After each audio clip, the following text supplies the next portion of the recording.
This is my LS swap Nissan 720 that I've been working on for the past several months. Now if you're asking yourself, what in the hell is a Nissan 720? Exactly, that's the whole purpose here. I love this truck. I drove it to high school for 2 years and I've got so many memories in it, and I was tired of it sitting next to my garage when I got my other car, so I did the reasonable thing and shoved an LS in it with a 5-speed. Now before I even actually started cutting this truck up, I actually got this engine running on a stand. It's just a 4.8 I built from the bottom up with eBay parts, nothing special, sloppy stage 2 cam, you know, all the good stuff. I'm going to be running a carburetor and an MSD box because I do not have fuel injection money, and this should just be a whole lot simpler and give me a lot more adjustability. Now I am running an NV3500 behind this. It's probably not going to last forever, but it'll hopefully last until I get a CD009 or a T56 or something better, but this truck doesn't weigh enough. I'm either going to break traction or I'll be fine, hopefully. With that being said, in order to get that combination in this truck where I wanted it to, I had to go back quite a bit. I wanted to leave room for radiators and other accessories you can probably guess.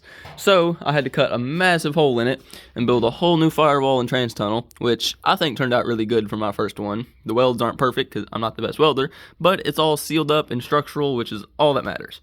Same thing on the cage. Never built one of those before either. I did it with a Harbor Freight bender. It was a pain in the ass, but I think it turned out really good. I've still obviously got to add cross supports and this and that, but those got to wait. Now the next step to this build is the rear suspension. I'm going to be doing a 488, and I'm planning to go probably 4 to 5 inches lower than it is right now. So of course I need to do a C-notch, which is today's plan.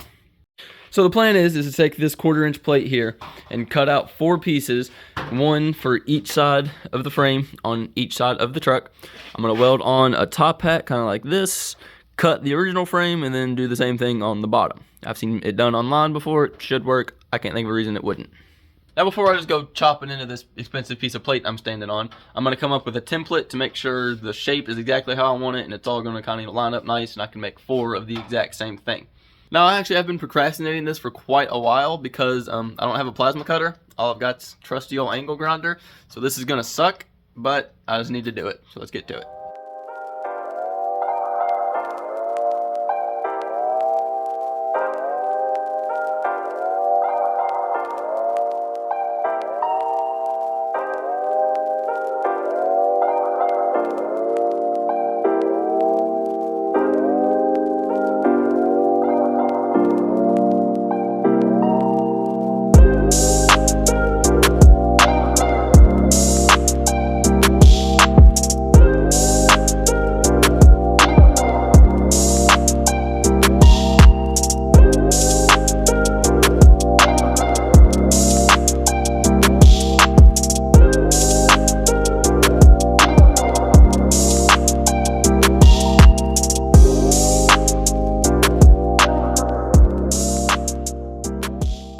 So this is how the template turned out. It's nice and symmetrical, which I know doesn't really matter, but that's how I wanted to do it.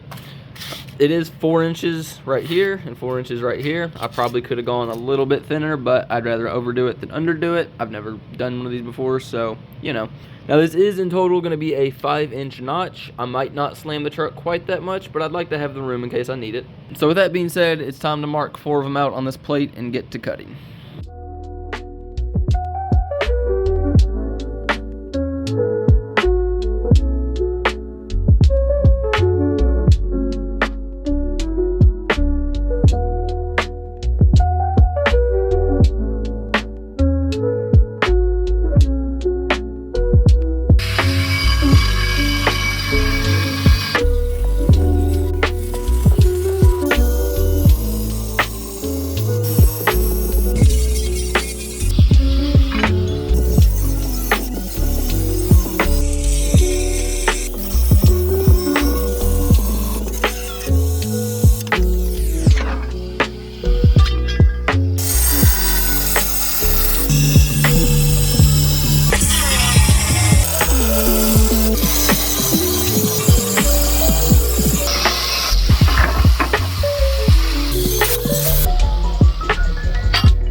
So I finally got all 4 pieces cut out. I went ahead and beveled and cleaned them up a little bit off camera because I'm sure nobody wants to watch a whole video of me grinding. Now all I have to do is get the truck jacked up, get the wheels off of it, clean the actual frame members up, and then I need to figure out how to get everything aligned so I can burn them in place. I'm not going to film this either because it is nothing extraordinary.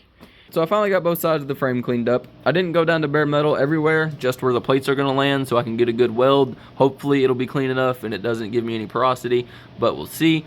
There was an incredible amount of rust dust that was coming off of this. As you can see, I had the fan kind of trying to blow it all outside. And yes, I was wearing a face mask for anybody wondering.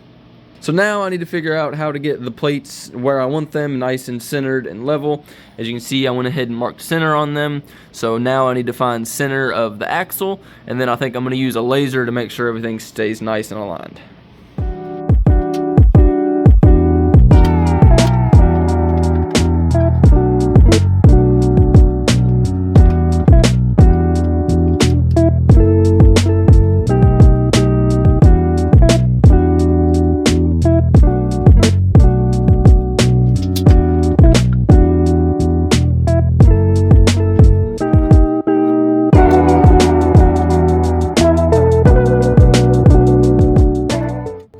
I'm doing a 5-inch gap and this frame member right here is perfectly 4 inches. I can actually just take this, which is an even inch, and I can set it on top of here, and that gives me the exact distance I need for this plate to sit, which is going to make clamping these so much easier.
Alright, so that is all 4 pieces tacked in place. I'm pretty happy with how they turned out. They are nice and aligned, pretty good enough for what I'm doing here. So now I just need to figure out how I'm going to do my top and bottom caps, and I've got an idea. So this is the frame off of a Kawasaki Mule, believe it or not, a 2011, I think. We run a power sports shop here, if you didn't already know that. And about a year ago now, we did a frame swap on one of these because, well, this one hit a tree at about 40 miles an hour. You can see it's all wonky. And we kept this because I had a plan for it. These are the main frame rails. They are, I believe like a 1.5 by 3 inch piece of rectangular tubing. And I'm planning on making my top and bottom caps out of just that. Now this might seem a little crude or cheap, and well, I would agree, I'm a cheap ass, but I didn't see a reason in throwing it away when there's plenty of good material here that can be used. So if I come out here and measure the actual notch itself, I'm about 6.5 inches there, about 11 there, about 6.5 on the other side, and then down here I'm about 5 inches across, and then 5 inches there, 5.5.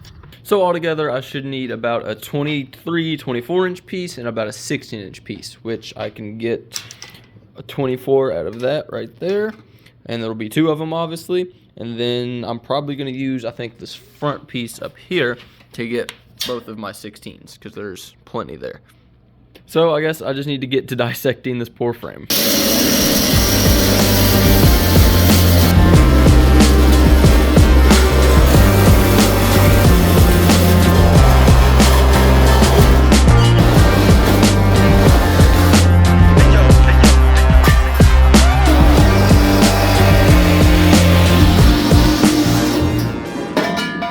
Just like that, we have our 2 pieces of material that we can make our caps out of. This is only 1/8 inch thick, I believe, but that's the thickness of the original frame on the truck, so it'll be fine. I've got 1/4 inch plate on the vertical support, so it'll be good enough. So I went ahead and got the truck jacked back up and the wheels off, and I actually went ahead and cut out my top pieces because it was just more boring grinding. I still need to clean them up a little bit, but I need to go ahead and finalize the welding on these plates, on the sides at least.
So I've said it before and I'll say it again. I'm not the world's best welder by far, but in my amateur professional opinion, it's not going anywhere. I'm very happy with how that turned out.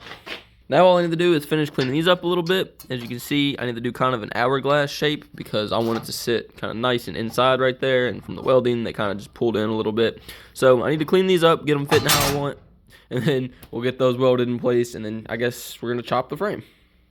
Both pieces are finally cleaned up. You can kind of see that hourglass shape I was talking about, so that as I bend them down here, it should all kind of contour nicely. So it's time for more welding.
Alright, that's both sides welded. I'm actually really happy with how this side turned out. I think it went a little bit better than that side, but I'm still confident in both. I am going to call it a day because I am really tired. Starting tomorrow, I'm going to chop the original frame.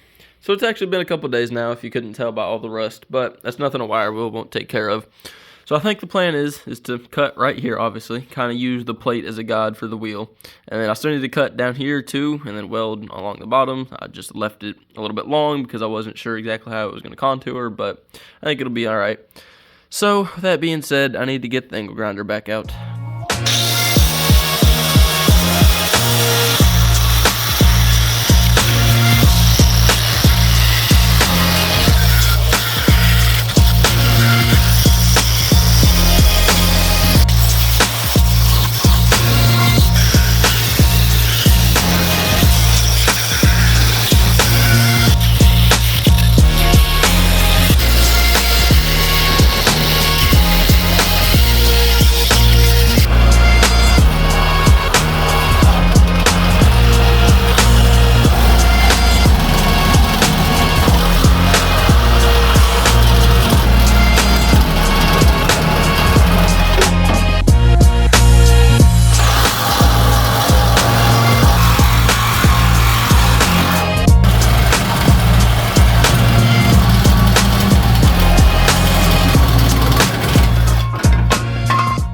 And just like that, the truck is notched. That was very nerve-wracking. I went ahead and added some support under the leaf spring perches just in case, but I removed both rear jack stands. Nothing moved. Actually, the one on the right was already loose. I didn't even know it. So it is as rigid as can be. I still have more welding to do though, obviously.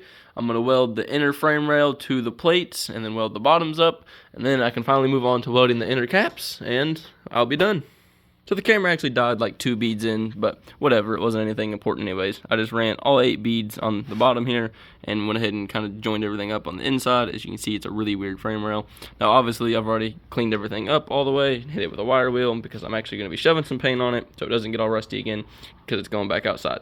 Because I need to get more argon for the welder. But once I do, I'll get this thing finished up. Alright, it's been about a week. We have a fresh full tank of argon ready to go, so we should finally be able to get this C-notch knocked out. Now, I did go ahead and cut out all of my cat pieces because, once again, it was really boring, but this time I actually sectioned it up into 3 different pieces. It actually just so happened that this one was 4.75, this one was 5 even, and this one was 5.25. So a 1/4 inch difference across all 3 pieces. The 4 3/4 piece is actually going to be the top piece. It fits nicely up in there. The 5-inch piece goes on the front here, and then the 5 1/4 goes on the back, obviously. It's actually the same on that side, which worked out perfect. Now it is getting pretty late, so I'm going to go ahead and get all of these tacked in place and hopefully burned in for good.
And that is both sides completely welded up. I didn't film that side, obviously, because I'm sure this is getting repetitive, but I did get it done. I'm very happy with this. I still have a little bit of cleaning up with the grinder to do because I'm meticulous, and then paint, and then I'm done.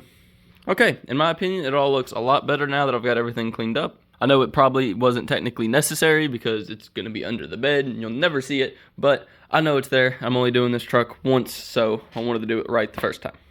In the next video, I'm going to actually start working on the suspension, which I'm going to be doing a triangulated 4-link with a kit that I found on eBay. It should be fine. I'm quite confident it'll be fine, actually. But I can't do any of that until I get my new rear end, which I'm going to be doing a Ford 8.8 out of an Explorer. It's actually coming from a buddy of my brother's Explorer, so we're kind of just waiting on him.